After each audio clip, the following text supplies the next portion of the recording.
کہ حضرت عثمان کا چونکہ میں رشتہ دار ہوں، بنو امیہ سے میرا تعلق ہے، حضرت عثمان بھی بنو امیہ کے تھے، تو حکومت پہ دباؤ ڈالا جائے کہ حضرت عثمان کے قاتلوں کو چوک پر لٹکایا جائے۔ یہ گڑبڑ یہاں سے شروع ہوئی ہے۔ بات آ رہی ہے سمجھ میں؟ حکومت سے مطالبہ ہے کہ حضرت عثمان کے قاتلوں کو چوک پر لٹکایا جائے۔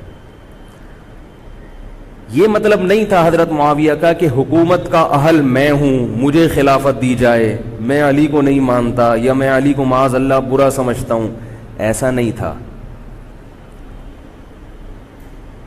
آج کل بعض لوگ یہ کہتے ہیں کہ حضرت معاویہ کے حکم سے حضرت علی کو گالیاں دی جاتی تھیں، یہ غلط ہے۔ یاد رکھو عربی کے لفظ کا ترجمہ اردو میں، یہ بہت سے لوگ نا ان کو عربی زبان سے ذرا بھی واقفیت نہیں ہے، چھوٹے چھوٹے بچے آ کے بیٹھ گئے ہیں۔ عربی میں کسی پر اعتراض کرنا، اس کی پالیسیوں کو غلط قرار دینا، اس کو بھی سب و شتم کہا جاتا ہے۔ اردو میں ہر جگہ اس کا ترجمہ گالیاں نہیں ہوتا، گالیوں کا مطلب تو ہمارے ہاں کچھ اور سمجھا جاتا ہے۔ آپ کسی پر اعتراض کر رہے ہو، اس کو تو سب و شتم کہا جائے گا۔ سب و شتم میں گالیاں بھی آتی ہیں، کسی کی پالیسیوں سے اختلاف کرنا، اس کی رائے پر رد کرنا، یہ بھی آتا ہے۔ لیکن اردو میں گالی کا مطلب برا لفظ ہے، گالی کوئی شریف آدمی نہیں دیتا۔ خیر، میں یہ عرض کر رہا تھا کہ حضرت عثمان رضی اللہ تعالی عنہ کے قاتلوں سے قصاص کا دعا کریں، میں جلدی سے اس موضوع کو سمیٹ کے آج ختم کر دوں۔ حضرت عثمان کے قاتلوں سے قصاص لیا جائے۔ حضرت علی رضی اللہ تعالیٰ عنہ کا موقف یہ تھا کہ مدینہ میں حضرت عثمان کے قاتلوں کا جو ٹولہ ہے وہ اتنا مضبوط ہے کہ اگر میں نے ان سب کو پکڑ پکڑ کے لٹکانا شروع کر دیا تو مدینہ میں امن و امان کی صورتحال خراب ہو جائے گی۔ حکومت بھی دہشت گردی کے خلاف جب ایکشن لیتی ہے تو یہ سوچتی ہے نا کہ دہشت گردوں میں کتنی پاور ہے، تمیز سے، طریقے سے۔ اب یہ ایک اختلاف تھا جو بڑھنا شروع ہو گیا۔ اس اختلاف کے پیچھے نہ حکومت کی لالچ، نہ پیسے کی لالچ، نہ دولت، یہ سب الزامات ہیں اسلام دشمنوں کے جو انہوں نے صحابہ پر لگائے ہیں۔ نہ حضرت علی پر کوئی الزام لگایا جا سکتا ہے اس مسئلے میں، نہ حضرت معاویہ پر۔ رائے کا اختلاف ہے، رائے کا اختلاف۔ ابتدا میں حضرت معاویہ کے ساتھ بہت سارے صحابہ تھے، میں یہ تو نہیں کہہ رہا زیادہ، بہت سارے صحابہ، جن میں حضرت عائشہ رضی اللہ تعالی عنہا بھی تھی۔ بعد میں حضرت عائشہ رضی اللہ تعالی عنہا کا موقف تبدیل ہو گیا جب انہوں نے دیکھا کہ اس سے مسئلہ حل ہونے کے بجائے اور بگڑ رہا ہے۔ تو حضرت معاویہ نے حضرت علی کی بیعت سے انکار کیا، کہا کہ جب تک حضرت عثمان کے قاتلوں کو چوک پہ نہیں لٹکایا جاتا میں آپ کے ہاتھ پہ بیعت کرنے کے لیے تیار نہیں ہوں۔ یہ حضرت معاویہ کی رائے تھی۔ حضرت علی کی رائے یہ تھی کہ میرے لیے یہ فی الحال ممکن نہیں ہے، لہذا، اور اس سے ہو کیا رہا ہے، حکومت دو حصوں میں ڈیوائیڈ ہو رہی ہے۔ ان کی رائے یہ تھی کہ حضرت معاویہ رضی اللہ تعالی عنہ کو اپنے اس مطالبے سے دستبردار ہو کر میرے ہاتھ پہ بیعت کر لینی چاہیے۔ اور قرآن کا حکم ہے وَإِن طَائِفَتَانِ مِنَ الْمُؤْمِنِينَ اقْتَتَلُوا فَأَصْلِحُوا بَيْنَهُمَا فَإِن بَغَتْ إِحْدَاهُمَا عَلَى الْأُخْرَى فَقَاتِلُوا الَّتِي تَبْغِي حَتَّى تَفِيءَ إِلَى أَمْرِ اللَّهِ، کہ اگر مسلمانوں کا کوئی فریق بغاوت پہ اتر آئے، حکومت وقت سے لڑائی کرے، قاتل التی تبغی، تو جو طبقہ حکومت کو تسلیم نہیں کر رہا یا حکومت کے خلاف بغاوت کر رہا ہے اس سے قتال کرو۔ حضرت علی کا موقف یہ تھا کہ قرآن مجید کی یہ آیت مجھ سے مطالبہ کر رہی ہے کہ جو لوگ میرے ہاتھ پہ بیعت نہیں ہو رہے جبکہ میری خلافت قائم ہو چکی ہے، تو میں مسلمانوں میں تاکہ اختلاف اور انتشار نہ ہو، میں اس فریق کو تلوار کے زور سے بیعت کرنے پر مجبور کروں۔ بات آ رہی ہے سمجھ میں کہ نہیں آ رہی ہے؟ آج تو پولیس بھی نہیں بلا سکتے، موبائل ہی نہیں ہے بھائی، بند پڑے ہوئے، ورنہ میں پولیس بلوا لیتا آج آپ کو بات سمجھانے کے۔ لیکن میں کہتا ہوں کہ میں پولیس اگر بلواتا، اگر پولیس ہی کو سمجھ میں نہیں آئی، یہ بھی تو بڑا مسئلہ ہے۔ خیر، تو حضرت علی کا موقف یہ تھا. حضرت معاویہ کا موقف یہ تھا کہ حکومت کے خلاف بغاوت غلط ہے نا. جس کو حکومت مان لیا ہو, جب تک میں نے خلیفہ مانا ہی نہیں ہے تو میرا یہ عمل بغاوت نہیں کہلائے گا. یہ اختلاف رائے ہے, اور یہ اختلاف صحابہ میں بھی ہوا ہے, تابعین میں بھی ہوا ہے, ائمہ مجتہدین میں بھی ہوا ہے, اور آج تک ہوتا آ رہا ہے. اس قسم کے اختلافات مکمل ختم نہیں ہو سکتے. یہ صحابہ میں بھی ہوا ہے. قرآن و حدیث کو سمجھنے کا اختلاف کہا جاتا ہے اس کو. اور اس اختلاف کے بارے میں نبی صلی اللہ علیہ وسلم کی صحیح حدیث ہے, اذا اجتہد المجتہد فإن أصاب فله أجران وإن أخطأ فله أجر واحد. جب کوئی مجتہد اجتہاد کرتا ہے, کیا مطلب, قرآن و حدیث کو سمجھنے کی کوشش کرتا ہے, اگر وہ صحیح نتیجے پر پہنچ جائے تو اس کو 2 اجر ملتے ہیں, اگر غلط نتیجے پر پہنچے تو بھی 1 اجر ملتا ہے اس کو, اس لیے کہ اس کے بس میں جو تھا وہ اس نے کر لیا. اب پیغمبر تو موجود نہیں ہے جو آ کے بتائیں گے کہ یہ صحیح کر رہا ہے, یہ غلط کر رہا ہے. میں نے اپنے ایک استاد سے ایک مرتبہ پوچھا کہ حضرت یہ علماء میں جب اختلاف ہوتا ہے کسی مسئلے میں تو عوام بڑی پریشان ہوتی ہے, کیا کریں ہم؟ انہوں نے فرمایا کہ عوام کو یہ بتاؤ کہ ہم پیغمبر نہیں ہیں اور ہم پیغمبر سے براہ راست مسئلہ پوچھ نہیں سکتے. ہمارے پاس جو قرآن و سنت ہے اور جو فقہائے کرام نے اس قرآن و سنت کی تشریح کی ہے, جو فقہ کی کتابیں ہیں, ہم اس میں دیکھتے ہیں. اب اس میں 2 علماء کی رائے میں اگر اختلاف ہو جائے تو اس اختلاف کو ختم کرنے کا ہمارے پاس کوئی راستہ نہیں ہے. نبی ہوتے تو ہم پوچھ لیتے. جب راستہ نہیں ہے تو بھائی اللہ کے نبی نے فرما دیا کہ جو تمہارے بس میں ہے وہ کر لو. اگر درست بات تک پہنچ گئے ڈبل اجر, نہیں پہنچے تو بھی اجر. اس میں ہمیں بتا دیا کہ اسلام پر عمل کے لیے اتنا کافی ہے کہ جو تمہاری استطاعت میں ہے وہ کر لو. نہیں آئی بات سمجھ میں؟ اب یہ اختلاف چھوٹے مسائل میں بھی ہو سکتا ہے اور بڑے مسائل میں بھی ہو سکتا ہے. تیسری بھی ایک جماعت تھی. یہ 2 اختلاف تو پتہ چل گئے نا, حضرت علی کا موقف, حضرت معاویہ کا موقف. ایک تیسری جماعت تھی جو یہ کہتی تھی کہ نہ ہم حضرت علی کا ساتھ دیں گے نہ حضرت معاویہ کا, کیونکہ دونوں مسلمان ہیں, دونوں لڑ رہے ہیں, مسلمانوں کو ہم لڑتا ہوا نہیں دیکھ سکتے. ان کا موقف تھا حضرت علی رضی اللہ تعالیٰ عنہ ایک صحابی کے پاس گئے اور ان سے کہا کہ آپ میری جماعت میں شامل ہوں اور اہل شام کے خلاف میرے ساتھ مل کے لڑیں. وہ صحابی گئے کہ لکڑی کی تلوار اٹھا کے لائے. انہوں نے کہا کہ میں نے رسول اللہ صلی اللہ علیہ وسلم سے سنا ہے کہ فتنے کا دور ہوگا, مسلمان آپس میں لڑیں گے, تو تم اس وقت اپنی تلوار کو لکڑی کی بنا لینا. لکڑی کی تلوار کا مطلب جو کسی سے لڑنے کے کام نہ آئے. میں تو نہیں لڑ سکتا.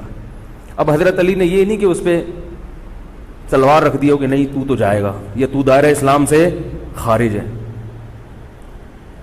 یا تو باغی ہے, ٹھیک ہے نہیں آ رہی سمجھ میں چھوڑ دو. آج جو فتنے کھڑے ہو رہے ہیں نا وہ اس پہ نہیں ہو رہے کہ صحیح کیا ہے غلط کیا ہے. فتنہ اس پر ہو رہا ہے کہ جو مجھے سمجھ میں آ رہا ہے وہ میں تھوپ کے اس کو مسلط کر دوں. مجھے اگر رفع الیدین سمجھ میں آ رہا ہے تو پوری دنیا رفع الیدین کیوں نہیں کر رہی, اور اگر مجھے ترک رفع الیدین سمجھ میں آ رہا ہے تو یہ چند لوگ رفع الیدین کیوں کر رہے ہیں.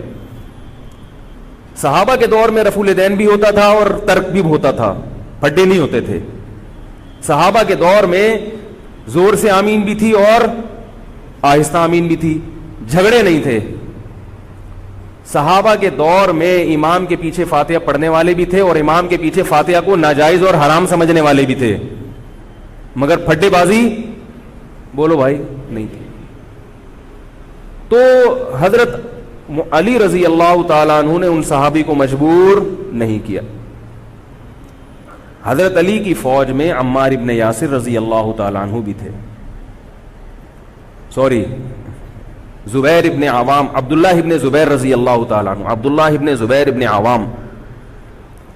حدیث میں آتا ہے کہ جب جنگ صفین میں, جنگ جمل میں دونوں فوجیں آمنے سامنے کھڑی ہوئی ہیں, زبیر ابن عوام رضی اللہ تعالیٰ عنہ نے تقریر کی, اہل شام سے خطاب کر کے کہا کہ اے اہل شام, ہم جانتے ہیں کہ تمہارے ساتھ محمد صلی اللہ علیہ وسلم کی زوجہ ہیں حضرت عائشہ, جو ہمارے موقف سے متفق, یہ صحیح بخاری کی روایت ہے, جو ہمارے موقف سے متفق نہیں ہے لیکن ہے نبی کی بیوی, اور ساتھ کس کا دے رہی ہیں؟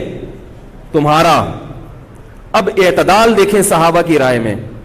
فرمایا اللہ کی قسم ہم یہ جانتے ہیں کہ جیسے وہ دنیا میں نبی کی زوجہ تھی جنت میں بھی نبی کی زوجہ ہوں گی، اگرچہ وہ اس معاملے میں ہمارے خلاف ہیں مگر اس کی وجہ سے ہم ان کے جنتی ہونے کا انکار نہیں کر سکتے۔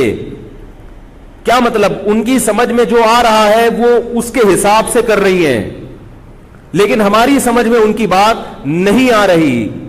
کیوں؟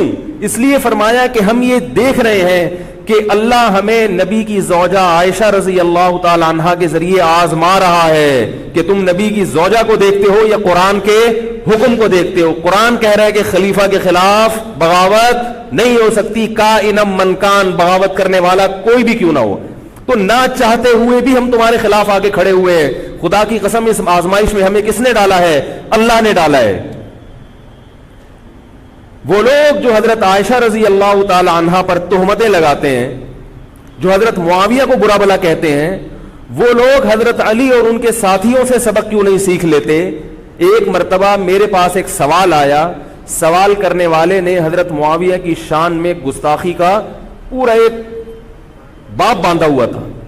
اس نے کہا کہ جس نے نبی کے داماد کے خلاف تلوار اٹھائی وہ اسلام میں معاذ اللہ کیسے ہو سکتا ہے، اور ایسے برے برے القاب کہ میں زبان پہ بھی نہیں لا سکتا۔ میری عادت ہے شارٹ کٹ جواب دینے کی، گل ویلے دی تے پھل موسم دا۔ اتنا ٹائم تھوڑی ہے کہ ہر آدمی کے سوال کو لے کے بیٹھ جائیں۔ میں نے کہا آپ کے جواب میں اتنا کافی ہے کہ یہ وہ الزامات ہیں کہ جس کے خلاف تلوار اٹھائی اس نے بھی یہ الزامات نہیں لگائے۔ مدعی سست اور گواہ چست، نہیں آ رہی میرا خیال ہے بات۔ جو حضرت علی کے ساتھ تھے انہوں نے تو یہ کچھ حضرت معاویہ کے خلاف نہیں کہا،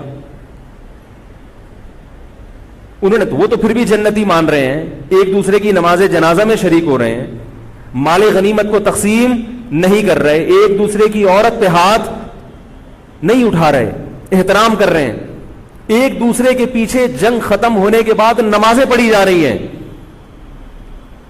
اللہ تعالیٰ نے یہ مثال صحابہ کی قائم کی ہے دنیا کو دکھانے کے لیے کہ ان میں اتنا بڑا اختلاف ہو کہ تلواریں بھی چل جائیں تو وہ اختلاف بھی حدود سے تجاوز نہیں کرتا، اور ہمارے چھوٹے چھوٹے اختلافات میں کیا ایک دوسرے کے خلاف بہتان تراشیاں اور زبان درازیاں ہوتی ہیں۔ تو یہ اختلاف تھا حضرت علی اور حضرت معاویہ کا، جس میں تین فریق تھے۔ ایک حضرت علی تھے، ان کا موقف یہ تھا کہ میرے لیے تلوار اٹھانا واجب ہے۔ حضرت علی کے ساتھ جو لوگ تھے ان کا بھی یہ موقف تھا۔ حضرت معاویہ کا یہ موقف تھا کہ میں باغیوں کی فہرست میں آتا نہیں ہوں۔ کیوں نہیں آتا؟ اس لیے نہیں آتا کہ میں نے خلافت کو تسلیم نہیں کیا، اور ان کے ساتھ بھی صحابہ کرام کی ایک جماعت تھی۔ اور تیسرا موقف، بہت سارے صحابہ یہ تھے جو کہتے تھے ہم کسی کا ساتھ نہیں دیں گے، دونوں طرف مسلمان ہیں، ہماری تلوار سے کسی مسلمان کا خون ہو ہم یہ برداشت نہیں کر سکتے۔ ہماری رائے یہ ہے، اہل سنت والجماعت کی رائے یہ ہے کہ یہ ان تینوں فریقوں میں جو برحق تھے وہ حضرت علی تھے، کیونکہ حکومت تھی ان کے پاس۔ باقی جو دونوں فریق تھے صحابہ کرام کے، ان سے غلطی ہوئی ہے، مگر یہ غلطی اجتہادی ہے، یہ نفس پرستی والی غلطی، حکومت کی لالچ والی، دولت کی لالچ والی، یا ہٹ دھرمی والی یا ضد والی غلطی بولو بھائی نہیں ہے۔ یہ وہ غلطی ہے جس کے بارے میں محمد صلی اللہ علیہ وسلم نے فرمایا کہ اگر مجتہد سے غلطی ہوتی ہے تو بھی اس کو اجر ملتا ہے، کیونکہ اللہ نے قرآن میں فرمایا فاتقوا اللہ ما استطعتم، اللہ سے اتنا ڈرو جتنی تم میں استطاعت ہے۔ تو ان کی جتنی سمجھ میں آیا انہوں نے اس حساب سے کیا۔ تو دو جنگیں ہوئی ہیں، جنگ جمل اور جنگ صفین۔ اب ایک اور بات ہے، تاریخی حقیقت ہے کہ دو جنگوں کے بعد حضرت علی رضی اللہ تعالی عنہ کو خوارج نے شہید کر دیا۔ یہ وہی خوارج جو حضرت عثمان کے قاتل تھے، انہوں نے شہید کس کو کیا؟ حضرت علی کو۔ حضرت علی کی شہادت کے بعد حضرت حسن رضی اللہ تعالی عنہ کی 6 مہینے تقریباً خلافت رہی ہے۔ حضرت حسن رضی اللہ تعالی عنہ نے امت میں جوڑ پیدا کرنے کے لیے حضرت معاویہ رضی اللہ تعالی عنہ سے سلو کر لی، اور خلافت سے دستبردار ہو کر حضرت معاویہ کے ہاتھ پر بیعت ہو گئے۔ نہیں آ رہی میرا خیال، پولیس کو فون کریں یار، بہت اہم بات ہے یہ، اس کو اچھی طرح سمجھ لیں، اللہ کرے سمجھ میں آ جائے۔ تو جب یہ ہو گیا تو مسئلہ ختم ہو گیا نا.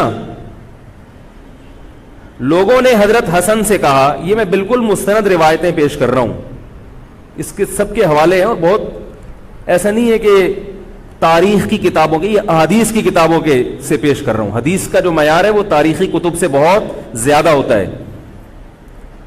لوگوں نے حضرت حسن سے یہ کہا کہ یہ تو عار اور ذلت کی بات ہے کہ آپ کے والد نے جس کے خلاف 2 جنگیں لڑی ہوں, تو آپ اپنے والد کی جس سے دشمنی رہی ہو, بیٹا اس سے بیعت ہو رہا ہے. ہمارے ہاں اس کا تصور ہے. سیاسی لوٹے ہمارے ہاں بہت ہیں, مگر وہ بھی دنیاوی مفاد میں دائیں بائیں لڑکتے ہیں. آخرت کی خاطر کوئی اپنے عہدے سے دستبردار ہو جائے, یہ نہیں ہوتا. حضرت حسن اہل بیت میں سے ہیں. حضرت حسن بیعت ہو گئے کس کے ہاتھ پر؟ حضرت معاویہ. لوگوں نے کہا یہ عار اور ذلت کی بات ہے. تو حضرت حسن کے وہ تاریخی الفاظ ہیں کہ میں دنیا کی ذلت کو جہنم کی آگ پر ترجیح دیتا ہوں. کیا مطلب؟ میں مسلمانوں کو آپس میں لڑتا ہوا نہیں دیکھ سکتا, میں نہیں لڑتا ہوا دیکھ سکتا. اب کوئی اس بیس پر حضرت علی پہ الزام لگائے کہ اس کا مطلب وہ لڑتا ہوا دیکھ سکتے تھے. بھائی ان کا جو موقف تھا, جو ان کی سمجھ میں آیا, وہ انہوں نے کیا. حضرت حسن کا موقف اپنے والد کے موقف سے مختلف تھا. یہ اختلاف رائے ہو سکتا ہے. ان کا موقف یہ تھا کہ بھئی حضرت معاویہ حکومت کے اہل ہوں یا نہ ہوں, یہ ایک الگ بحث ہے. اگر میں ان کے مقابلے میں متوازی حکومت قائم کروں گا تو پھر مطالبہ ہوگا حضرت عثمان کے قاتل سے قصاص, جو کہ ممکن نہیں ہے, اور پھر یہ لڑائی آگے چلے گی. تو بہتر ہے کہ دستبردار ہو جاؤ کہ حضرت آپ ہمارے خلیفہ ہیں, آپ ہمارے امیر ہیں. نبی صلی اللہ علیہ وسلم اس کی پیشگوئی پہلے کر چکے تھے. حضرت حسن رضی اللہ تعالیٰ عنہ کے بارے میں فرما چکے تھے کہ اللہ میرے اس بیٹے کے ذریعے مسلمانوں کے 2 فریق میں صلح پیدا کریں. تو جو اہل بیت سے محبت کرنے والے لوگ ہیں ان کو بھی چاہیے کہ کوئی ایسا کام نہ کریں جس سے مسلمانوں میں دوبارہ سے اختلاف اور انتشار پیدا ہو جائے. جوڑ کی اہمیت شریعت میں زیادہ ہے. اب جب حضرت معاویہ کی خلافت قائم ہوئی ہے, حضرت معاویہ نے حضرت حسن رضی اللہ تعالی عنہ کے اکرام میں کوئی کسر نہیں چھوڑی. اس پر متواتر روایات ہیں کہ حضرت معاویہ جتنا حضرت حسن کا اکرام کیا کرتے تھے اتنا کسی کا اکرام نہیں کرتے تھے.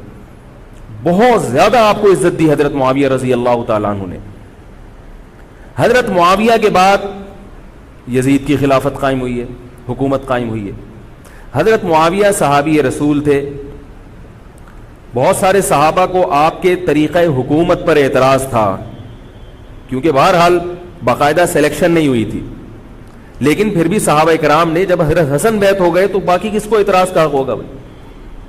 پھر حضرت معاویہ رضی اللہ تعالیٰ عنہ کے دور میں بہت جہاد ہوا ہے. اسلامی خلافت, ہمارا جو بر صغیر میں اسلام آیا ہے اس کا بہت بڑا حصہ حضرت معاویہ کے دور میں اسلام آیا یہاں. حضرت معاویہ کے بعد جب یزید خلیفہ بنا ہے مسلمانوں کا, تو بہت سارے صحابہ نے یزید کے ہاتھ پہ, بہت سارے تو نہیں, چند صحابہ نے یزید کے ہاتھ پر بیعت کرنے سے انکار کر دیا. وہ اتنے تھوڑے صحابہ ہیں جن کو انگلیوں پہ گنا جا سکتا ہے, جن میں حضرت حسین بھی تھے, حضرت حسن نہیں, حضرت حسن کے بھائی, بولو بھائی, حضرت حسین. جمہور صحابہ کا موقف یہ تھا کہ یزید کا طریقہ خلافت اگرچہ غلط ہے, طریقہ حکومت اگرچہ غلط ہے, مگر رسول اللہ صلی اللہ علیہ وسلم کی صحیح احادیث موجود ہیں. نبی صلی اللہ علیہ وسلم نے فرمایا, صحیح بخاری کی حدیث ہے, اسمعوا واطیعوا ولو سلط علیکم رجل حبشی کأن رأسہ ذبیبہ. آپ صلی اللہ علیہ وسلم نے فرمایا, سنو اور اطاعت کرو اگرچہ تم پر کوئی حبشی غلام مسلط کر دیا جائے جس کا سر کشمش کی طرح پچکا ہوا ہو. کیا مطلب؟ سلیکشن نہیں ہوئی بلکہ زبردستی مسلط ہو گیا کسی بھی طرح سے, اور جو مسلط ہوا وہ کسی بھی لحاظ سے حکومت کرنے کا اہل نہیں ہے, غلام ہے. غلام کبھی بھی حکومت کا اہل نہیں ہوتا, اور غلام بھی حبشی, کالا کلوٹا, گوروں سے جس کو ویسے ہی تبھی نفرت ہو, بھائی ہم سارے سفید ہیں اور یہ ایک بلیک کہاں سے آ گیا دوسری قوم کا آدمی. انسان دوسری قوم کے آدمی کو قبول نہیں کرتا, قوم بھی دوسری, اور فرمایا شکل بھی اچھی نہیں ہے. بھائی حاکم کم از کم شکل کا اچھا ہو تو اطاعت کرتے ہوئے مزہ آتا ہے, شکل بھی اچھی نہ ہو تو آدمی کہتا ہے یار اس کی مانوں میں, عجیب سا ہے یہ فطرت ہے انسان کی. لوگ کوشش کرتے ہیں نا امام لائے تو شکل بھی اچھی ہو اس کی, یہ کوشش کرتے ہیں لوگ, امام میں پتہ نہیں کیا کیا دیکھ رہے ہوتے ہیں. تو کیا ہے, شکل بھی اچھی نہیں ہے اور عقل بھی نہیں ہے, سر پچکا ہوا ہے کس کی طرح, کشمش کی طرح. صحیح ہے بخاری کی حدیث. مطلب یہ کہ کسی بھی لحاظ سے نہ لک وائز اچھا لگ رہا ہے آپ کو, نہ اس کے اندر صلاحیتیں, مگر مسلط ہو گیا, کسی نے بھی مسلط کر دیا, تو آپ نے فرمایا اب اس کے خلاف بغاوت نہیں کرنی, اس کی اطاعت کرنی ہے. آپ کہیں گے یہ کیسا حکم ہے بھائی اسلام کا, ایک آدمی نا اہل ہے مگر اس کی مان کے چلو تو مروا دے گا. یہ اس لیے اسلام نے حکم دیا ہے کہ اس کے پاس پاور تھی تو مسلط ہوا ہے نا, کیا خیال ہے بھائی؟ تو اب جب اس کے خلاف چلو گے تو اس سے وہ ہٹنے والا نہیں ہے, وہ خون خرابہ کر دے گا, قتل و غارت کرے گا اور فساد پیدا کر دے گا وہ. کیونکہ اگر وہ کمزور ہوتا تو خلیفہ بنتا نہیں. وہ خلیفہ کی, حاکم کی ڈیفینیشن کیا ہے؟ جس کے پاس قوت نافذہ ہو. ایک دن ایک صاحب کہنے لگے مسلم لیگ کے دور میں, جنرل مشرف کے دور میں اس کو نہیں مانتا, میں اس کو نہیں مانتا. میں نے کہا آپ کے ماننے نہ ماننے سے کچھ نہیں ہوتا, وہ مسلط ہو گیا ہے, جس طریقے ہیلی کاپٹر سے آیا ہو یا فرشتے اس کو لائے ہوں. کیونکہ حاکم کی جو ڈیفینیشن ہے کہ جس کے پاس قوت نافذہ ہو. قوت نافذہ اردو کا گاڑا لفظ ہے. قوت نافذہ کہتے ہیں کہ جب وہ کچھ کہتا ہو تو کر کے دکھا سکتا ہو, چاہے فوج کے ذریعے, چاہے پولیس کے ذریعے, چاہے کسی بھی طریقے. ایک آدمی کو پوری قوم نے سلیکٹ کر لیا مگر اس کی سنتا کوئی نہیں ہے, وہ کچھ کہتا ہے تو اس کے منہ سے الفاظ نکل کے ہوا میں تحلیل ہو جاتے ہیں, چلتی کسی اور کی ہے, وہ جو کہتا ہے کر کے دکھا دیتا ہے. تو اصل حاکم کون ہے؟ جو کہتا ہے اور کر کے دکھا دیتا. اب یہ ایک الگ بحث ہے کہ یہ ظالم ہے, یہ غلط طریقے سے آیا ہے, اس پر بحث ہو سکتی ہے کہ جب یہ غلط طریقے سے آیا ہے تو اس کو قانون کے دائرے میں رہ کے ہٹانے کی کوشش کی جائے. لیکن مسلح بغاوت کرنا, اس کے خلاف بندوق اٹھانا, اس کے خلاف تلوار اٹھانا, اس کی شریعت نے اجازت نہیں دی. میں یہ نہیں کہہ رہا کہ اس کی مخالفت کی اجازت نہیں دی. نبی صلی اللہ علیہ وسلم نے فرمایا سب سے بہترین جہاد ظالم بادشاہ کے سامنے حق بات کہنا ہے. کہنے کی حد تک آپ کو مخالفت کی اجازت ہے کہ بھائی یہ جو وزیر اعظم کا بیان آیا ہے یہ بیان ملک کا بیڑا غرق کر دے گا, ان کی پالیسیاں صحیح, جیسے آج کل ہو رہا ہے کہ اخباروں میں کالم نگار اپنی اپنی رائے لکھتے ہیں حکمرانوں کے بارے میں, لکھنے کی حد تک, بولنے کی حد تک ہے. آپ مسلح دستہ لے کے بغاوت کرنے پر آ جائیں, اس کی شریعت نے اجازت, بول لو بھائی کچھ نہیں ہوتا. یہ قرآن اور سنت سے بات ثابت ہے, اس کی شریعت نے اجازت نہیں دی ہے. کیونکہ آپ یہ کریں گے تو اللہ نے دنیا کو اسباب کے ساتھ جوڑا ہوا ہے. آپ کے پاس کچھ بھی نہیں ہے, نہ آپ کے پاس ٹینک ہے, نہ آپ کے پاس آرمی ہے, نہ آپ کے پاس پولیس ہے, آپ کے پاس صرف جذبہ ہے. خالی جذبہ اگر کارآمد ہوتا تو نوح علیہ الصلوۃ والسلام اور آپ کے ساتھ جو 40 افراد تھے ان میں بہت جذبہ تھا, مگر ایک طرف پوری دنیا تھی. اللہ نے جہاد کا حکم نہیں دیا. اللہ تعالیٰ نے اس دنیا کو صرف جذبات کے ساتھ یا ایمان کے ساتھ منسلک نہیں کیا, اس دنیا کو دارالاسباب بنایا ہے. جذبے کے ساتھ ساتھ کچھ طاقت اور قوت بھی ہونی چاہیے, اور یہ قوت حکومت کے پاس ہوتی ہے, پبلک کے پاس بول لو یار نہیں. اگر پبلک کے پاس ہے تو وہ بھی حکومت کی پالیسیاں ہوتی ہیں کہ یہ بھی لیاری گینگ رہنے دو تھوڑے دنوں کے لیے, ان لوگوں کے پاس تھوڑا سا کلاشن کوفے رہنے دو, حکومت جب چاہے غائب کر دے. یہ جو کلاشن کوفے لے کے لوگ گھوم رہے ہوتے ہیں نا اور بتا رہے ہوتے ہیں ہم امام مہدی کا لشکر ہیں, یہ سب گورنمنٹ کے لوگ ہوتے ہیں. آئی بات سمجھ میں؟ گورنمنٹ کی طرف سے ان کو پرمٹ ملا ہوتا ہے, ورنہ آپ چاقو لے کے بھی, جو خنجر ہے نا وہ بھی لے کے ذرا گھوم کے دکھاؤ. تو جو بھی امام مہدی کا لشکر کا دعویٰ کر رہا ہے اور کہہ رہا ہے میں یوں کر دوں گا, میں یوں کر دوں گا, میرے ساتھ آ جاؤ, تو سمجھ لو گورنمنٹ نے اس کو خود ہی بٹھایا ہوا ہے. اور بعض دفعہ حکومت اپنی مخالفت کے لیے بھی بندے بٹھا دیتی ہے. یہ ایجنسی والے بڑے ہوشیار ہوتے ہیں, یہ اپنی مخالفت کے لیے پبلک بندوں کو خرید کے بٹھاتے ہیں کہ تم آرمی کے خلاف اور ایجنسیوں کے خلاف تقریریں کرو اور جہاد کا اعلان کرو. اس کا نتیجہ کیا نکلتا ہے؟ جو جو جہاد کے اعلان میں ان کے ساتھ ہوتے چلے جاتے ہیں ان کے نام ایجنسیوں کے پاس پہنچ جاتا ہے. پھر ایجنسیاں کہتی ہیں ابھی ان کو کھل کے جہاد کرنے دو تاکہ جتنے لوگوں میں اس قسم کے جہاد کے جراثیم ہیں وہ تمام آ جائیں اور ایک ہی دفعہ اسپرے کر کے سب کو نمٹا دیا جائے. یہ ایک بچوں کی طرح کبھی اس کو پکڑ لیا, یہ کام نہیں ہوتا. تو اس لیے کہہ رہا ہوں یہ جو نوجوان طبقہ ہے اس کو جہاد کے نام پہ الو بنانے والے ہر جگہ بہت ہیں.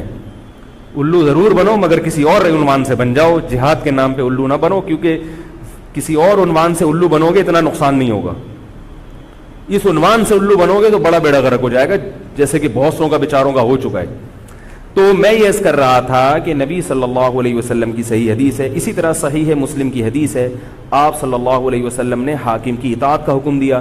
صحابہ نے عرض کیا یا رسول اللہ اگر وہ ہم پہ ظلم کرے تو بھی بغاوت نہ کریں. آپ نے فرمایا وَإِن ضَرَبُوا ظَهْرَكَ, اگرچہ وہ تمہاری پیٹھ پہ کوڑے مارے, ایسا ظالم ہو, پھر بھی بغاوت. یہ میں نہیں کہہ رہا, یہ محمد صلی اللہ علیہ وسلم کے الفاظ ہیں. کیوں؟ اس لیے کہ آپ صلی اللہ علیہ وسلم نے اتحاد پہ زیادہ زور لگایا ہے. بھائی حکومت ایک ہوگی جیسی مرضی لنگڑی لولی ہو, مگر مسلمان کی جو ایک یونائٹی ہے, جو ایک اتحاد ہے, وہ تو برقرار رہے گا نا. اگر آپ کمزور ہو گئے تو کتنا مرضی ایمان ہو, کمزور آدمی دنیا میں کہیں بھی نہیں پنپ سکتا. تبھی میں کہتا ہوں پاکستان کی قدر کرو. جیسا مرضی ہے, ایک مضبوط آرمی تو ہے نا, ایٹم بم تو ہے, جیسی مرضی آرمی ہو, لیکن ہے تو نا. اگر یہ ختم ہو گئی اور نیک نیک لوگ آ گئے مگر اتنے پاورفل نہ ہوئے, وہ آپ کو انڈیا سے نہیں بچا سکتے, وہ آپ کو امریکہ کے شر سے نہیں بچا سکتے, کیونکہ اس وقت پوری دنیا پاکستان کی دشمن ہوئی ہوئی ہے سوائے چند ممالک کے. اور وہ جو ملک بچا ہوا ہے یہ میرے اور آپ کی تقریروں سے نہیں بچا ہوا, یہ ایٹم بم سے بچا ہوا ہے. اللہ نے دنیا کو اسباب کے ساتھ جوڑ دیا ہے. ایٹم بم بھی ہے اور پھر ایمان کی طاقت بھی ہے کسی حد تک, جو کہ بہت ہی شارٹ ہو گئی ہے ایمان کی طاقت. تو دونوں چیزیں چلتی ہیں ساتھ, صرف بم بھی کافی نہیں ہے. اللہ نے فرمایا اگر تم تقوی اختیار کرو گے تو اللہ تمہاری مدد کرے گا, ورنہ نہیں کرے گا. تو دونوں چیزیں ضروری ہیں. تو حضرت معاویہ کے بعد یزید کے بارے میں جمہور صحابہ کا موقف یہ تھا کہ یہ جیسا مرضی ہو, ظالم ہو, عادل ہو, یہ ایک الگ بحث ہے, مگر ہے بہرحال یہی. پاور کس کے پاس ہے؟ اسی کے پاس. حضرت حسین رضی اللہ تعالیٰ عنہ کا موقف یہ تھا کہ میں یزید جیسے آدمی کے ہاتھ پر بیعت کرنے کے لیے تیار. بولو بھائی, نہیں, میں نہیں بیعت کرتا اس کے ہاتھ, کیونکہ یزید کے بارے میں خبریں تھیں. بعض کہتے تھے شراب پیتا ہے. حضرت مفتی محمد تقی عثمانی صاحب کا انہوں نے فرمایا ہے کہ کسی مستند روایت سے ثابت نہیں ہے شراب پینا. روایتیں ہیں مگر کوئی اوتھینٹک روایت نہیں ہے. تو اب نتیجہ کیا نکلا کہ حضرت حسین رضی اللہ تعالیٰ عنہ کے پاس کوفہ سے خطوط آئے. کوفہ کا گورنر تھا ابن زیاد, وہ بھی یزید کا آدمی تھا, بڑا ظالم آدمی تھا وہ. اہل کوفہ کے خطوط آئے کہ آپ آ جائیں یہاں پر, یہاں سب لوگ آپ کے ہاتھ پر بیعت کرنے کے لیے تیار ہیں. حضرت حسین کا خیال یہ تھا کہ اگر یہ سب تیار ہیں تو یزید کی حکومت بغیر لڑائی کے, بغیر بڑے قتال کے, مسلمانوں کے خون خرابے کے بغیر ختم ہو سکتی ہے. آئی بات سمجھ میں؟ جو انفارمیشن آپ کو ملی تھی, جو نالج آپ کو ملی تھی, وہ نالج غلط تھی. اگر وہ نالج صحیح ہوتی تو حضرت حسین کبھی کربلا کی طرف رخ نہ کرتے, کیونکہ حضرت حسین کا موقف بھی یہی تھا کہ مسلمانوں کی تلواریں آپس میں نہ چلیں. حضرت حسین رضی اللہ تعالیٰ عنہ کے پاس جب 50 سے زیادہ خطوط آئے ہیں اہل کوفہ کی طرف سے کہ آپ آئیے, آپ آئیے, آپ آئیے, تو پہلے حضرت حسین رضی اللہ تعالیٰ عنہ نے اپنے رشتہ دار جو آپ کے چچزاد تھے مسلم بن عقیل, ان کو بھیجا. نتیجہ کیا نکلا؟ مسلم بن عقیل کا وہاں پر حکومت نے گرفتار کر کے ان کو قتل کر دیا. اب یہ ایک ایسا ظلم تھا جس کے ظاہر ہے کہ کسی کو سفیر بنا کے بھیجا جائے, کسی کو حال احوال دیکھنے کے لیے بھیجا جائے, اور حضرت حسین کی نیت ہرگز بغاوت کی نہیں تھی, مگر کوفہ کے گورنر کو اور یزید کو یہ خیال تھا کہ خلافت کے اصل اہل یقیناً یہی ہیں. کہیں ایسا تو نہیں ہے کہ یہ امیر بننا چاہتے ہیں, یہ خلیفہ بننا چاہتے ہیں.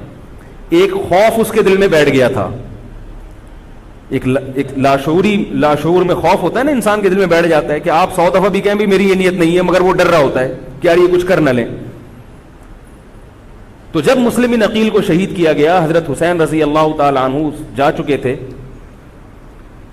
جب حضرت حسین رضی اللہ تعالی عنہ کوفہ کی طرف جا رہے تھے، بہت سارے صحابہ نے آپ کو منع کیا، جن میں عبداللہ ابن عمر رضی اللہ تعالی عنہ بھی تھے، عبداللہ ابن عباس رضی اللہ تعالی عنہ بھی، کہ آپ یہ کام نہ کریں. بعض نے تو کہا کہ ہمیں آپ کی شہادت کا یقین ہے، کیونکہ جس حالات میں آپ جا رہے ہیں حکومت یہ سمجھے گی کہ بغاوت کرنے آ رہے ہیں، لہذا وہ آپ کو کیا کرے گی، اس بیس پہ قتل نہیں کرے گی کہ آپ نواسہ رسول ہیں، کیونکہ وہ بھی مسلمان تھے. اس بیس پہ قتل کرے گی کہ آپ کی نیت کیا ہے، حکومت کے خلاف بغاوت. تو ان کے پاس ایک اپنے آپ کو برحق ثابت کرنے کے لیے ایک دلیل ہوگی کہ حکومت کا باغی جو بھی ہو اسے کیا کر دو، قتل. رسول اللہ صلی اللہ علیہ وسلم نے فرمایا، صحیح حدیث ہے، کہ جب مسلمان کسی ایک امیر پہ جمع ہو جائیں تو اس کے خلاف جو بھی اٹھے، نبی نے فرمایا اس کو قتل کر دو، کائنم من کان، چاہے وہ اس کے خلاف اٹھنے والا کتنا ہی نیک کیوں نہ ہو. یہ حدیث کے الفاظ ہیں.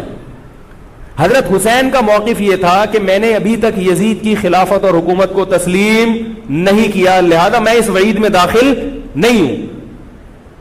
اب ہوا یہ ہے کہ حضرت حسین رضی اللہ تعالی عنہ جب گئے ہیں اور کربلا کے مقام پہ پہنچے ہیں تو وہاں آپ رضی اللہ تعالیٰ عنہ کو مسلم بن عقیل کی شہادت کا بھی پتہ چلا، اور اندازہ ہوا، میں بہت شارٹ کر کے سنا رہا ہوں، اندازہ ہوا کہ حالات ایسے نہیں ہیں جیسے میں سمجھ رہا تھا.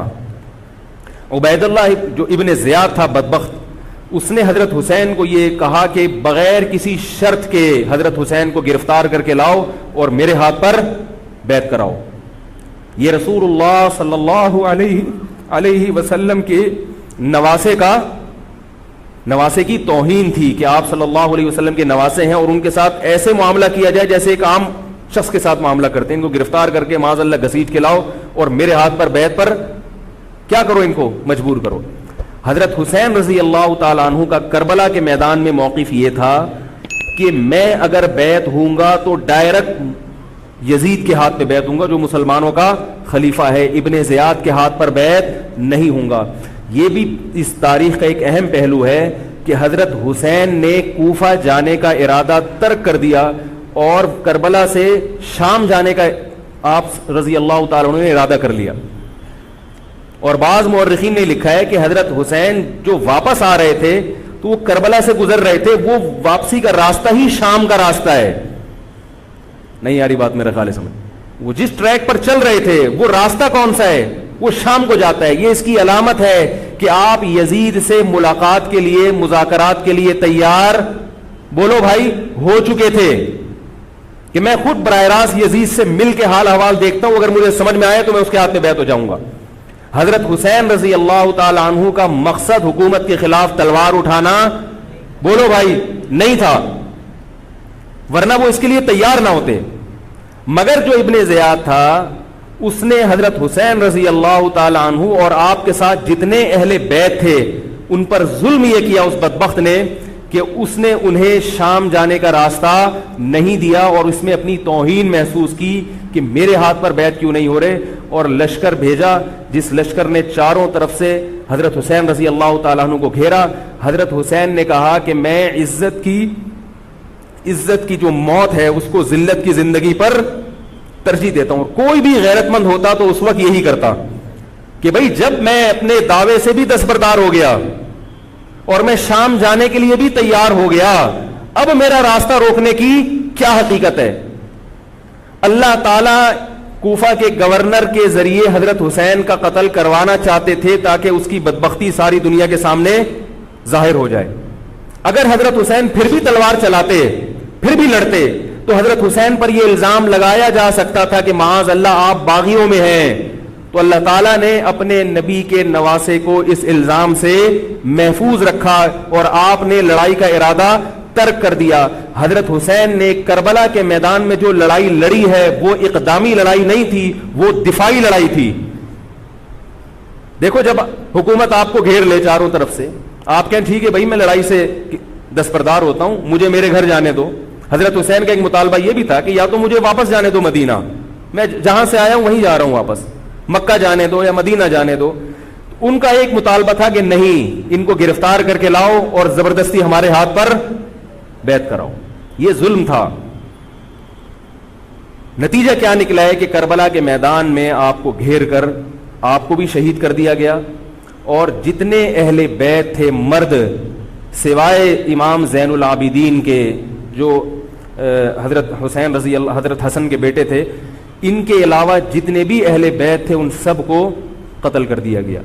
اور یہ اسلامی تاریخ پر ایک بدنما داغ ہے یہ واقعہ کہ ایک اسلامی حکومت تھی اور اس کے اسلامی حکمران تھے، اور ان حکمرانوں کے ہاتھوں محمد صلی اللہ علیہ وسلم کے نواسے کا سر جو ہے وہ گردن اڑائی گئی ہے. مجھ سے خدا کی قسم یہ الفاظ ادا نہیں ہو رہے، میں اپنے جذبات پہ بہت زیادہ کنٹرول کر رہا ہوں. وہ منظر کیا ہوگا کہ جب نبی صلی اللہ علیہ وسلم کے نواسے آپ صلی اللہ علیہ وسلم کے نواسے کی گردن اڑائی گئی ہوگی. تو یہ بہت ایک اسلامی تاریخ میں ایک بدترین واقعہ ہے. لیکن بات یہ ہے کہ جب یہ واقعہ ہو گیا اور قتل کر دیا گیا، باقی جتنے بھی جو زندہ بچے تھے اہل بیت وہ یزید کے پاس لے جائے گئے. روایات میں آتا ہے کہ یزید نے ان کا اکرام کیا اور ان کو عزت کے ساتھ تحفے تحائف دے کر واپس کیا.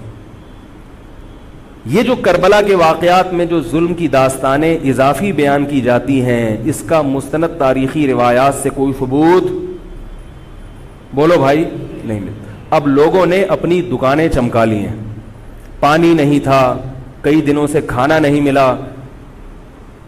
صحیح روایات سے ثابت ہے کہ حضرت حسین رضی اللہ تعالیٰ عنہ کربلا کے میدان میں وضو کر کے نماز پڑھتے تھے تو پانی تھا تو. اور بعض نے یہ کہا کہ اہل بیت کی عورتوں کی عزتیں اچھالی گئی ہیں. آپ اس طرح کی باتیں کر کے اہل بیت سے محبت کا اظہار کر رہے ہو یا ان کی توہین کر رہے ہو؟ بولو بھائی. اگر کوئی عزت دار پاک دامن عورت ہو، بالفرض اس کی عزت پہ ڈاکہ ڈلتا ہے بالفرض، تو آپ اس بات کو چھپاؤ گے نا، آپ جھوٹ بولو گے، بولو گے نہیں بھائی اس کی عزت پہ کوئی آنچ نہیں آئی ہے. کیونکہ جب عورت کی عزت کو آپ کوئی تار تار کر دے اور آپ ممبر پہ بیٹھ کے اس کو بتا دو تو وہ عزت تار تار ہونے سے اتنی بے عزتی نہیں ہوگی جتنی اس بات کو بیان کرنے سے اس کی بے عزتی ہوگی. حقیقت یہ ہے کہ کسی مستند روایت سے ثابت نہیں ہے کہ اہل بیت کی عورتوں کی عزتوں کو اچھالا گیا. وہ نبی کے گھرانے کی عورتیں تھیں، ان کا ناخن بھی کوئی نامحرم مرد نہیں دیکھ پاتا تھا. دوپٹہ اتر گیا زینب کا اور زینب کی چادر چھن گئی، یہ سب غلط ہے، یہ سب من گھڑت باتیں ہیں. چونکہ وہ بہرحال مسلمان تھے جو حضرت حسین کے خلاف لڑ رہے تھے، ظالم تھے، اس میں کوئی شک نہیں ہے. اس سے بڑا ظلم اس کائنات میں ہوا نہیں ہوگا کہ ایک شخص جو اپنے آپ کو مسلمان کہتا ہے اور وہ نبی کے نواسے کو قتل کر دے اور اہل بیت کو قتل کر دے. اسلامی سیاست میں اتنی گندی تاریخ ہمیں کبھی بھی نہیں ملتی. حضرت عثمان کا بھی قتل ہوا، وہ بھی بہت بڑا ظلم تھا، مگر یہ ظلم اس ظلم کی نوعیت سے بڑھ کر تھا کیونکہ حضرت عثمان کا قتل حکومت کے ہاتھوں نہیں ہوا ہے، باغیوں کے ہاتھوں ہوا ہے. یہاں حضرت حسین کا قتل کس کے ہاتھوں ہوا ہے؟ حکومت کے ہاتھوں ہوا ہے جس پر لوگ بیعت کر چکے تھے.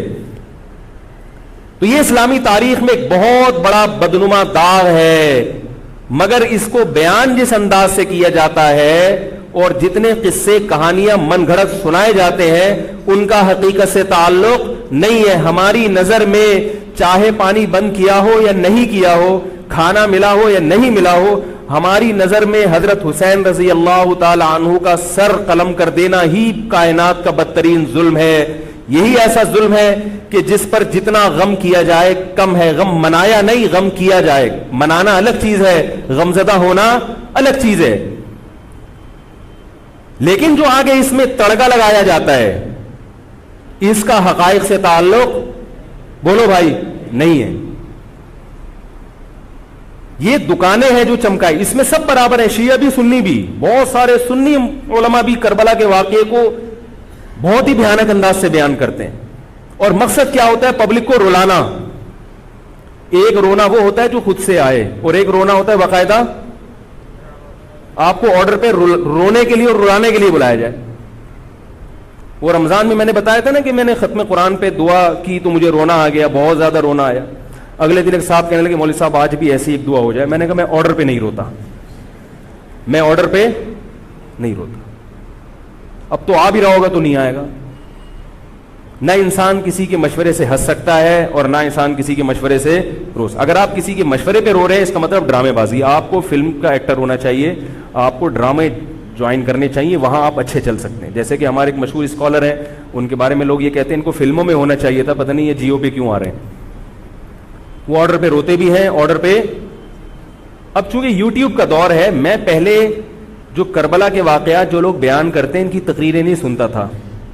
اب کیا ہوتا ہے, بعض دفعہ بیٹھے ہوئے ہیں کہیں سفر پہ جا رہے ہیں تو یوٹیوب کی ویڈیو, ہم نے کہا چلو یار ہم بھی سن لیں. ایسی چہک چہک کے منہ بنا بنا کے گھما گھما کے تقریریں ہوتی ہیں, لگتا ہے کہ یہ باقاعدہ ایک ڈرامہ ہے, اداکار ہے, فنکار ہے جس کو ڈرامے بازی کے لیے یہاں پہ یہ حضرت حسین کی شہادت کو کیش کرا رہے ہیں. یہ حضرت حسین سے محبت کرنے والے نہیں ہیں, یہ ان کی شہادت کو دیکھو. اس کی مثال ایسے جیسے کوئی محلے میں مر گیا, کسی سیٹھ کا بیٹا مرا, اب آپ کو سیٹھ سے قرضہ چاہیے تو سب سے زیادہ آپ روگے نا, تاکہ سیٹھ صاحب سمجھیں کہ محبت سب سے زیادہ کس کو ہے, آپ کو. تو آپ اس کی بیٹے کی موت کو کیا کرا رہے ہو, کیش کرا رہے ہو. بعض لوگ کسی کی شہادت کو کیش کراتے ہیں, کسی پہ ظلم کو کیش کراتے ہیں. تو میں پھر عرض کروں کہ بہت بدترین واقعہ ہے. حضرت حسین رضی اللہ تعالیٰ عنہ کا سر لے جایا گیا یزید کے پاس. یزید بدبخت نے چھڑی سے آپ کے ہونٹوں کو چھوا. وہاں صحابی رسول نے فرمایا کہ ایسا مت کرو. فرمایا اللہ کی قسم میں نے ان ہونٹوں پہ بارہا محمد صلی اللہ علیہ وسلم کے ہونٹ رکھے ہوئے دیکھا ہے. بارہا میں نے دیکھا ہے کہ محمد صلی اللہ علیہ وسلم نے ان ہونٹوں کا بوسہ لیا ہے. بارہا میں نے دیکھا ہے. ان صحابی کے دل پہ کیا گزر رہی ہوگی جو حضرت حسین کے ساتھ یہ حرکت دیکھ رہے ہوں گے, جبکہ اسی حسین کو انہوں نے بارہا نبی کی گود میں بھی دیکھا اور بارہا نبی کے ہونٹوں کو بھی ان ہونٹوں سے مس ہوتے ہوئے دیکھا. تو جب یہ سر ان کے سامنے رکھا ہوگا اور اس کے ساتھ یہ حرکت ہو رہی ہوگی, ان صحابی کے جذبات کیا ہوں گے. مگر اس کے باوجود جو بتانے کی بات ہے, جو میں بتانا چاہتا ہوں, انہوں نے یزید کے خلاف بغاوت نہیں کی کہ جس یزید نے حضرت حسین کا یہ حشر کر دیا ہو, اگر اس کے خلاف بغاوت ہوگی تو باقی مسلمانوں کا کیا حشر کرے گا. تو اس میں صبر کی تلقین بھی صحابہ نے بتائی ہے کہ حاکم کے مظالم کو برداشت کیا جائے, زبان سے اس کو ہائی لائٹ کیا جائے کہ غلط ہو رہا ہے, تلوار نہ اٹھائی جائے. بات نہیں آ رہی میرے خیال ہے سمجھ میں, کیونکہ آج ایک واقعہ ہوا ہے, ورنہ کربلا جیسے درجنوں اور واقعات ہو جائیں گے. تو صحابہ کرام کی سیرت میں ہمیں ہر طرح کے اسباق ملتے ہیں. تو میں یہ عرض کر رہا تھا کہ یہ ہے وہ کربلا کا واقعہ جس کا میں نے آپ کو خلاصہ بیان کیا. اس کے بعد کیا ہوا ہے کہ یہ جو بنو امیہ کی حکومت تھی, اس کی وہ ویلیو صحابہ کرام کے دل میں نہ رہی جو پہلے کسی حد تک برقرار تھی. یہ بہت ایک حکومت کے خلاف لوگوں کے دل میں بغض پیدا ہو گیا اور بالآخر بغاوتیں شروع ہوئیں. لیکن جمہور صحابہ کا موقف پھر بھی یہی تھا کہ حکومت کے خلاف بغاوت جائز, بولو بھائی, نہیں. اور اسی طرح کے ظالم لوگ آتے رہے اور انہی کی اولادوں میں بنو امیہ میں اللہ نے پھر عمر ابن عبدالعزیز کو پیدا کیا. عمر ابن عبدالعزیز بھی انہی ظالم لوگوں کی اولاد تھے, مگر اسلام چونکہ قیامت تک رہنے کے لیے آیا ہے تو اللہ کو اپنا دین محبوب ہے, اللہ غیب سے انتظام کرتے ہیں. عمر ابن عبدالعزیز جیسے ہی حکومت میں آئے ہیں, خلیفہ بنے ہیں, آپ رضی اللہ تعالی عنہ نے وہ بنو امیہ کی جو جاہلانہ چیزیں تھیں ان سب کو ختم کر دیا. حکومتی ملکیت کو جو ذاتی خزانہ لوگ سمجھنا شروع کر دیا تھا اس کو ختم کیا. عمر بن عبدالعزیز کی ایک تاریخ ہے, ان کو 5واں خلیفہ راشد کہا جاتا ہے. علم حدیث کو مرتب کیا گیا, فقہ کو مرتب کیا گیا, حدیث کا علم ضائع ہو رہا تھا. آپ نے حکم دیا کہ اکتب ما کان من حدیث رسول اللہ صلی اللہ علیہ وسلم فإنی اخاف ضیاع العلم والعلماء. فرمایا مجھے علم اور علماء کے ضائع ہونے کا خطرہ ہے, محمد صلی اللہ علیہ وسلم کی حدیثوں کو ریٹن فارم میں لایا جائے. تو باقاعدہ پھر حدیث کو باقاعدہ جمع کیا گیا کتابوں کی شکل میں, اور آج ہمارے پاس وہ حدیث محفوظ ہیں. فقہاء کرام کا دور آیا تو اللہ تعالیٰ نے حضرت عمر بن عبدالعزیز کے دور میں امت کو الحمدللہ دوبارہ جمع کر دیا. عمر بن عبدالعزیز کے بعد پھر بغاوتیں ہوئیں, بالآخر بنو امیہ کی حکومت کا خاتمہ ہوا, بنو عباس کی حکومت آئی. مگر بنو عباس کی حکومت آنے سے بنو امیہ کی حکومت مکمل ختم نہیں ہوئی, وہی ہوا کہ آپ نے اچھی نیت سے بغاوت کی مگر اس کا نقصان زیادہ. وہ کیا ہوا؟ بنو امیہ بھاگ گئے, اندلس میں حکومت قائم کر لی, اور ادھر بنو عباس کی. تو یہ تاریخ میں پہلا واقعہ تھا کہ اسلامی خلافت دو حصوں میں ڈیوائیڈ ہو گئی. اس کے بعد آج تک ایک جگہ مسلمان جمع نہیں ہو سکے. کیوں؟ مسلمانوں نے اس حدیث کی مخالفت کی کہ امیر کے خلاف بغاوت بولو بھائی نہیں کرو. اب میں آپ سے ایک بات کہتا ہوں کہ بالآخر ڈیوائیڈ ہوتے ہوتے ہوتے ہوتے آج پتہ نہیں کتنے سارے اسلامی ملک بن گئے. پاکستان میں الگ ہے, سعودی عرب کی پالیسیاں الگ ہیں, دبئی الگ چل رہا ہے, قطر اور سعودیہ کا پھڈا ختم نہیں ہو رہا. 1920 تک تو پھر بھی خلافت عثمانیہ تھی, اگرچہ پوری دنیا پہ نہیں تھی. ہندوستان میں الگ حکومت تھی, خلافت عثمانیہ الگ تھی, اندلس میں الگ حکومت تھی, مگر پھر بھی مسلمانوں کی 3-4 بڑی بڑی حکومتیں تھیں جو ایک اور کسی حد تک ان میں اتحاد تھا. 1920 میں وہ بھی ختم, اور اتنے سارے ممالک وجود میں آ گئے, سب کی الگ الگ پالیسیاں ہیں. اب جو آدمی خلافت کے نام پہ جہاد کی بات کرتا ہے وہ لوگوں کو ایک امیر پہ جمع نہیں کرے گا. جتنے ملک بن چکے ہیں نا, ان کو مزید توڑ کے, اگر یہ 20 ہیں تو 40 بنا دے گا ان کو. بہت مشکل ہے سمجھانا بھائی. اب اگر کوئی کہتا ہے نا ظالم حاکم کے خلاف تحریک چلاؤ, آؤ ہمارے ساتھ مسلح بغاوت میں شامل ہو, ہم حکومت کے خلاف تلوار اٹھائیں گے, تو نتیجہ کیا نکلے گا؟ یہ سارے مل کے ایک امیر نہیں بن جائیں گے. یہ اگر 20 ہے نا تو کتنے ہو جائیں گے؟ بولو بھائی 40. جیسے جو جماعت المسلمین بنی نا کہ 4 فقہ ہیں, حنفی, شافعی, مالکی, ہم بھی نہیں مانتے, تو سب کو ختم کرو, ایک بناؤ. تو اس ایک بننے سے یہ ختم نہیں ہوئے, بلکہ 4 کے بعد کتنے ہو گئے؟ 5 ہو گئے. نہیں آ رہی بات میرا خیال؟ آ رہی ہے الحمدللہ. اور بھی جو بھی اس کی باتیں کر رہے ہیں نا امت کو اتحاد کے لیے, آ جاؤ میرے پاس آ جاؤ, تو وہ 6واں بنا رہا ہے, 7واں بنا رہا ہے, پھر 8واں بنا رہا ہے, ایسے بنتے چلے جا رہے ہیں. او بھائی جو ہے وہاں بریک لگا دو, اللہ کا واسطہ روک دو ان کو, کوئی بات نہیں, 4 ہیں, جو جس کو فالو کرے ٹھیک ہے, کچھ نہیں ہوتا اس سے, ہمیشہ سے چلے آ رہے ہیں. تو اب اگر ایک خلیفہ نہیں ہے, ہونا تو چاہیے ایک ہی خلیفہ, نہیں ہے تو جو ہے اسی پہ گزارا کرو, ورنہ اس سے بھی جاؤ گے, اس سے بھی جاؤ گے. تمہاری کوئی مضبوط طاقت اور قوت ہوگی نہیں. کافر جب چاہے گا تمہیں ٹیشو پیپر کی طرح استعمال کر کے پھینک دے گا. تو کربلا کے واقعہ سے ہمیں کیا سبق ملتا ہے؟ علامہ ابن تیمیہ رحمہ اللہ تعالی فرماتے ہیں کہ جمہور صحابہ کی جو رائے تھی, حضرت حسین رضی اللہ تعالیٰ عنہ کی بھی اپنی ایک رائے تھی, مگر ابن تیمیہ رحمہ اللہ فرماتے ہیں کہ اگر حضرت حسین رضی اللہ تعالی عنہ کربلا کی طرف خروج نہ کرتے تو ابن تیمیہ کی رائے یہ ہے کہ یہ زیادہ بہتر تھا. اب آپ کہیں گے کہ صحابی رسول کی رائے سے اختلاف کر رہے ہیں, نہ وہ کہہ رہے ہیں وہ جو جمہور صحابہ تھے جو حضرت حسین کو منع کر رہے تھے وہ بھی تو صحابہ تھے. حضرت حسن بھی تو صحابی تھے. حضرت حسن نے حضرت معاویہ کے خلاف لڑائی نہیں لڑی. تو صحابہ کی 2 رائے تھی, جمہور ایک طرف تھے. تو فرماتے ہیں اگر یہ نہ ہوتا تو زیادہ بہتر تھا. لیکن حضرت حسین رضی اللہ تعالی عنہ کے بارے میں ہمارا موقف یہ ہے کہ وہ یہ سب کچھ اس وقت کے جو حالات تھے اس میں کوئی بھی ہوتا اور غیرت مند ہوتا تو وہ یہ کرنے پر مجبور تھا. اور اس میں دھوکہ کس نے دیا حضرت حسین کو؟ اہل کوفہ نے, جس کا حضرت حسین کو علم نہیں ہو سکا. اب میں آپ سے ایک بات عرض کر رہا ہوں, یہ تو میں نے کربلا کی تاریخ کا آپ کو خلاصہ بیان کیا ہے. اس میں جو میں نے ایک دعویٰ کیا کہ اس میں مظالم جو بیان کیے جاتے ہیں اس میں غلو ہے بہت, اس غلو کی ایک دلیل گل ویلے دی تے پھل موسم دا. اب میں آپ کو تاریخی کتابوں کے حوالے دوں, وہ بہت لمبی بات ہوگی, اس میں بہت تضاد ہے. آپ یہ جو خطیب ہے نا جو کربلا کے مظالم بیان کرتے ہیں, ان خطیبوں کے بیان سنیں, ہر آدمی کا بیان دوسرے سے مختلف ہوگا. یہ خود اس کی علامت ہے, یہ کسی ایک بات پر ٹکنے کے لیے تیار نہیں ہے. ان کا مقصد ہے رونا اور پبلک کو رلانا. رونے کا اپنا ایک مزہ ہے. آپ کہیں گے بھائی رلانے میں کیا ملتا ہے؟ بھائی جیسے ہنسنے کا مزہ ہے ایسے ہی آرڈر پہ باقاعدہ رونے کا بھی ایک تو رونا غم سے ہو رہا ہوتا ہے, اس میں مزہ نہیں آتا. ایک آرڈر پہ جب انسان روتا ہے اس کا اپنا ایک مزہ ہے. تو اللہ کے بندو, حضرت حسین کی شہادت کو کیش مت کراؤ. صحابہ کرام پہ جو مظالم ہوئے ہیں ان کو آپ اپنی ذات کو چمکانے کا اور اپنی دکانداری کا ذریعہ نہ بنائیں, چاہے کوئی سنی ہو یا شیعہ ہو. بعض سنی لوگ بھی بے وقت تڑکا لگاتے ہیں اس میں. تو ایسا نہیں ہے. اس بارے میں نے جو اسٹڈی کی ہے, مطالعہ کیا ہے, سب سے زیادہ مضبوط تحریر, سب سے زیادہ مضبوط موقف حضرت مفتی محمد تقی عثمانی صاحب دامت برکاتہم کا ہے. حضرت مفتی محمد تقی عثمانی صاحب دامت برکاتہم کی شخصیت ایسی ہے, دیکھو جو مولوی ہوتا ہے نا وہ مولویوں کو سمجھتا ہے, پبلک نہیں سمجھتی. ڈاکٹر کو پتا ہے نا کہ کون سا ڈاکٹر اچھا ہے کون سا گڑبڑ ہے. عام آدمی تو اس کو اچھا سمجھیں گے جو لوگوں کو الو بنا رہا ہے.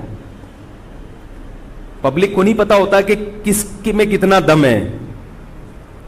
او بھائی سونار کو پتا ہوگا نا کہ یہ اصلی سونا ہے یا ہمارے جاننے والے ہیں کباڑ, وہ دھات پہ ہاتھ رکھ کے بتاتے ہیں پیتل ہے, سونا ہے, تانبا ہے, لوہا ہے, ہاتھ رکھ کے بتا دے گا. حالانکہ اس نے کسی یونیورسٹی سے کوئی کورس نہیں کیا, نہ کوئی سائنسدان ہے. وہ کام کیا ہے کباڑ کا, ساری زندگی یہی کام کیا ہے. تو جو مولوی لوگ ہوتے ہیں ان کی ساری زندگی اسی میں گزری ہوتی ہے, پڑھنے پڑھانے میں, بشرطے کہ ہوں بھی مولوی. روحانی علاج والے مولوی نہیں ہوتے, نام کے مولوی ہوتے ہیں. ان کو پڑھنے کے علاوہ دنیا کا سارے کام آتے ہیں. کتابوں سے ان کو نفرت ہوتی ہے, بس جھاڑ پھونک جن چڑیل وہ اسی سے دکانداری چمچاتے ہیں. ہر داڑھی والا ہر پگڑی والا مولوی نہیں ہوتا. تو جو مولوی ہوتا ہے اس کو پتا ہوتا ہے کہ کون سا مولوی کتنے پانی میں ہے. تو میں تو نہیں دعویٰ کرتا کہ میں عالم ہوں, لیکن آپ لوگ تو مجھے مولوی سمجھ کے آئے ہیں نا, عالم سمجھ کے آئے ہیں. تو آپ کے نظریے کے مطابق میں کہتا ہوں کہ اگر آپ مجھے عالم سمجھتے ہیں تو میں آپ کو بتاؤں کہ پاکستان میں حضرت مفتی محمد تقی عثمانی صاحب جیسا مضبوط علم والا, اور علم بھی بہت سے لوگوں کے پاس ہوتا ہے مگر اعتدال نہیں ہوتا طبیعت میں, وہ باہر کے ماحول سے متاثر ہو جاتے ہیں. حضرت مفتی محمد تقی عثمانی صاحب دامت برکاتہم العالیہ وہ علم میں مضبوط بھی ہیں, اور ان کی جو زبان سے نکلے ہوئے الفاظ یا ان کے قلم سے لکھی ہوئی تحریر بہت ہی نپی تلی ہوتی ہے. ایک حرف بھی اس میں غیر ضروری نہیں ہوتا, اور ایک حرف بھی ایسا نہیں ہوتا جو ضروری ہو اور نہ آیا ہو اس میں. بہت کسی فرقے کی مخالفت بھی کرتے ہیں, بڑی تمیز سے کرتے ہیں. وہ ہم لوگوں کی کیا عادت ہوتی ہے, جب کسی کے خلاف چلو تو کوشش کرو دائرہ اسلام سے کسی طرح باہر نکل جائے. کوشش یہی ہوتی ہے, وہ نکل نہیں رہا ہوتا تو مجبوراً پھر اس کو مسلمان ماننا پڑتا ہے. کیا خیال ہے؟ کوشش یہ ہوتی ہے کہ اسلام کا جو دائرہ ہے وہ اس میں رہوں اور دو چار میرے مرید رہیں, لیکن چونکہ پبلک اس کو مانتی نہیں تو مجبوراً ان کو بھی دائرہ اسلام میں داخل کرنا پڑتا. تو حضرت مفتی محمد تقی عثمانی صاحب کی جو تحریریں ہیں وہ بڑی جاندار ہوتی ہیں, ان کو پڑھا کرو اللہ کے بندو. عالم کا یوٹیوب سے نہیں پتہ چلتا کون مفتی ہے کون کیا ہے. حضرت مفتی تقی عثمانی صاحب کی پاکستان میں اتنی عزت نہیں ہے جتنا غیروں نے ان کو عزت دی ہے. سعودی عرب میں جاؤ, امام حرم ان سے مسائل پوچھتے ہیں. ایک صاحب نے مجھے بتایا کہ میں نے امام حرم کو 25 منٹ تک ان سے فون پہ بات کرتے ہوئے دیکھا اور ان سے مسائل پوچھتے ہوئے. عرب علماء ان کی قدر کر رہے ہیں, ملیشیا میں ان کی قدر ہے, پاکستان میں لوگوں کو ان کا پتہ ہی نہیں. میں یہ نہیں کہہ رہا کہ وہ ان سے کوئی خطا ہو ہی نہیں سکتی.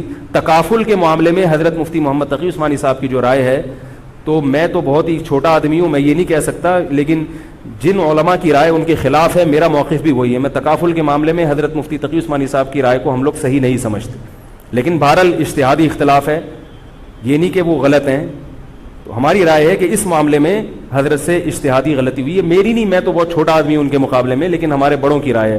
اور اس کی جو میں نے ٹوٹی پھوٹا جو اس میں تحقیق کی ہے, مجھے بھی تکافل کے ناجائز ہونے پر اطمینان ہے. بہت اس میں بحث کی ہے, دارالعلوم کے علماء سے بھی ملا ہوں. حضرت مفتی محمد تقی عثمانی صاحب دامت برکاتہم کے ساتھ جو مجلس ہوئی جامعۃ الرشید کے علماء کی 3 گھنٹے, اس مجلس میں بھی میں موجود تھا. تو میں نے دونوں طرف کے دلائل بہت اچھی طرح سے سنے ہیں, تو مجھے اس کے ناجائز ہونے پر اطمینان ہے. لیکن مسئلہ اختلافی ہے, تو جب بڑے حضرات میں جو بڑے علماء ہیں ان میں جب اختلاف ہوتا ہے تو پھر عوام کو چاہیے کہ جس کی رائے پہ ذل زیادہ مائل ہو رہا ہے اس کی رائے کو فالو کر لے, کسی دوسرے پر اعتراض نہ کرے. بات آ رہی ہے سمجھ میں؟ انشورنس کا متبادل ہے نا تکافل, پاقطر تکافل, یا یہ سب میری رائے میں یہ سب ناجائز ہے. اس پر میں کبھی بیان کروں گا کیوں ناجائز ہے.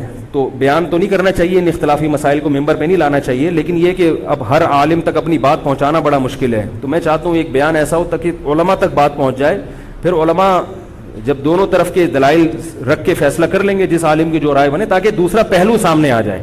ابھی تو صرف جواز کا پہلو لوگوں کے سامنے آ رہا ہے, عدم جواز والا نہیں آ رہا, تاکہ دونوں پہلو آئیں, پھر علماء کی جو رائے بنے گی, جو جس کی رائے کو فالو کرتا ہے, ٹھیک ہے بھائی. تو میں یہ کر رہا تھا, حضرت مفتی محمد تقی عثمانی صاحب بہت بڑے عالم ہیں, ان کی قدر کر لیں.